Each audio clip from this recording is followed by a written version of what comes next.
Rahimakumullah. Perjalanan waktu tanpa terasa telah mengantarkan kita di awal bulan Rajab 1446 Hijriah. Artinya 1 bulan setengah lagi insyaallah kita akan memasuki bulan yang penuh dengan berkah, bulan yang penuh dengan maghfirah, yaitu kedatangan bulan suci Ramadan.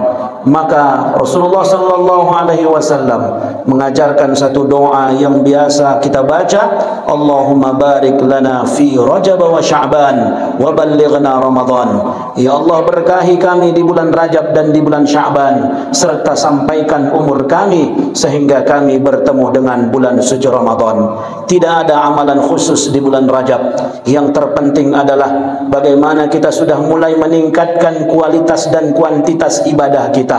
Yang selama ini kita sudah solat sunnah, tingkatkan lagi solat sunnahnya. Yang selama ini belum puasa sunnah, mulailah berpuasa sunnah untuk melatih menyambut puasa wajib. Yang selama ini belum banyak bersedekah, mulailah gemar bersedekah. Sehingga 2 bulan mulai dari Rajab dan Sya'ban adalah bulan pelatihan, sehingga ketika masuk bulan suci Ramadan kita sudah benar-benar siap untuk melaksanakan ibadah dengan sebaik-baiknya kepada Allah Subhanahu wa taala. Saudaraku jamaah Jumat yang dirahmati Allah, di bulan Rajab ada sebuah peristiwa yang luar biasa yang terjadi pada diri Nabi kita Muhammad sallallahu alaihi wasallam, yang setiap tahun diperingati dan menjadi mukjizat besar bagi Rasul sallallahu alaihi wasallam. Peristiwa itu tidak lain adalah Isra dan Mi'raj yang akan kita peringati setiap tanggal 27 Rajab nantinya. Allah Subhanahu wa taala berfirman dalam Al-Qur'an surah Al-Isra ayat yang pertama, Subhanallazi asra bi'abdihi lailam minal masjidil haram ilal masjidil aqsa. Maha suci Allah yang telah memperjalankan hambanya pada suatu malam dari Masjidil Haram ke Masjidil Aqsa. Dari sekian banyak hikmah yang disampaikan guru-guru kita tentang bagaimana peristiwa Isra dan Mi'raj itu, maka pada kesempatan khutbah Jumat ini kita akan coba melihat kenapa Allah Subhanahu wa taala mengulang kalimat Masjidil Haram dan Masjidil Aqsa. Para ulama mengambil hikmah bahwa Allah Subhanahu wa taala memperjalankan Nabi Muhammad sallallahu alaihi wasallam dimulai dari masjid menuju ke masjid. Salah satu hikmahnya ingin mengingatkan kepada kita umat Islam betapa pentingnya peranan masjid dalam hidup dan kehidupan umat. Sebagaimana juga dicontohkan oleh Nabi sallallahu alaihi wasallam ketika Nabi hijrah dari Makkah ke Madinah, sampai beliau di kota Kuba, yang pertama sekali beliau bangun bukan rumahnya, bukan kantornya, tetapi yang pertama beliau bangun adalah Masjid Kuba. Dan begitu juga ketika beliau sampai di kota Madinah, yang beliau pertama sekali bangun tidak lain adalah masjid, dan masjid itu sekarang menjadi Masjid Nabawi di Madinah Al-Munawwarah. Artinya jemaah yang dirahmati Allah, peranan masjid dalam hidup dan kehidupan umat sangat besar. Maka wajar kalau Nabi menganjurkan dan mendorong kita untuk memakmurkan masjid-masjid kita. Ya, memakmurkan bangunan fisiknya, ya juga memakmurkan dengan kegiatan-kegiatan di dalamnya. Nabi sallallahu alaihi wasallam bersabda, "Man bana masjidan, banallahu lahu baitan fil jannah." Siapa yang ikut serta membangun masjid, maka Allah akan bangunkan baginya sebuah istana di dalam sorga. Maka mari sama-sama masjid kita yang kita cintai ini, masjid yang ada di kampung halaman kita, dimanapun kita berada, berbondong-bondong kita berusaha kita untuk bagaimana bisa berdiri dengan cantik, megah, nyaman, sehingga bisa kita beribadah di dalamnya dengan nyaman dan dengan sebaik-baiknya. Tetapi jamaah yang dirahmati Allah, selain daripada membangun fisik masjid yang sudah kita lakukan dengan sebaik-baiknya, tidak lupa bagaimana kita juga berupaya memakmurkan masjid dengan berbagai kegiatan-kegiatan ibadah, terutama diantaranya adalah melaksanakan sholat berjamaah di dalam masjid.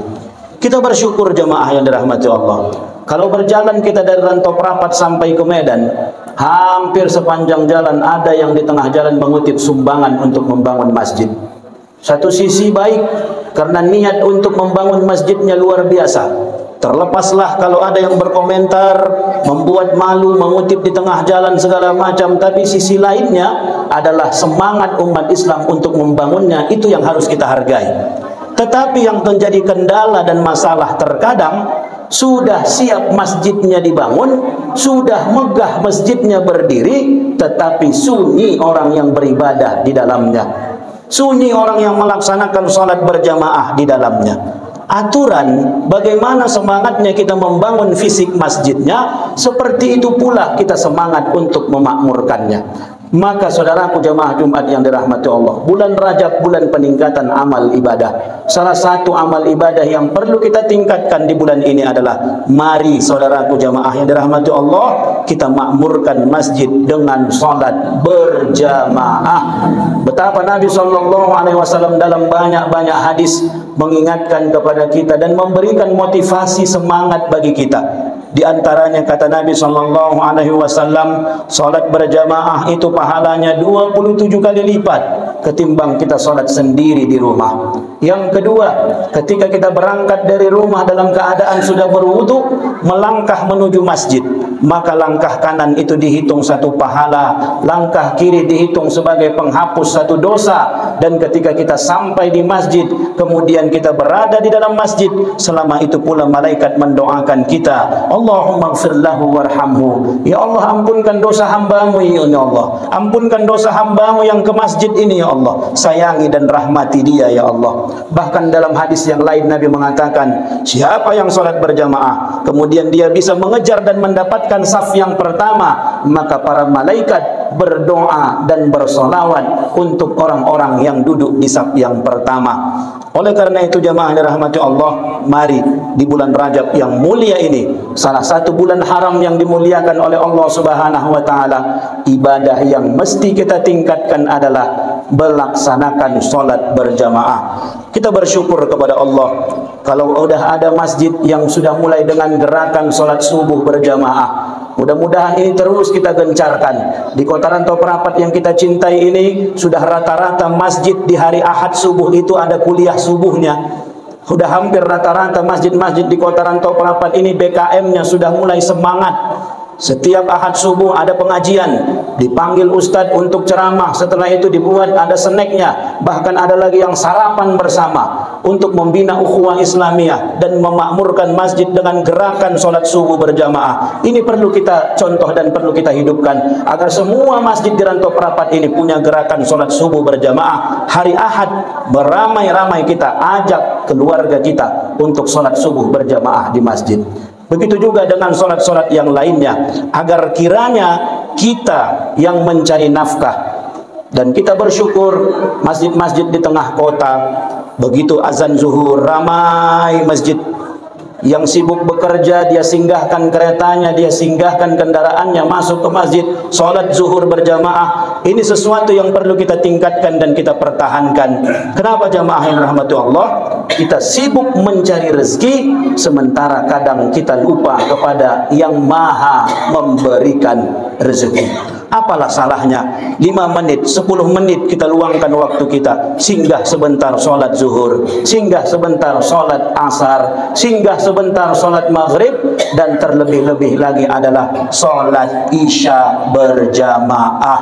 Maka saya beberapa perwiritan sudah saya ajak agar kiranya kalaupun ada kenduri maghrib, ketika azan isya berkumandang, ayo sholat ke masjid.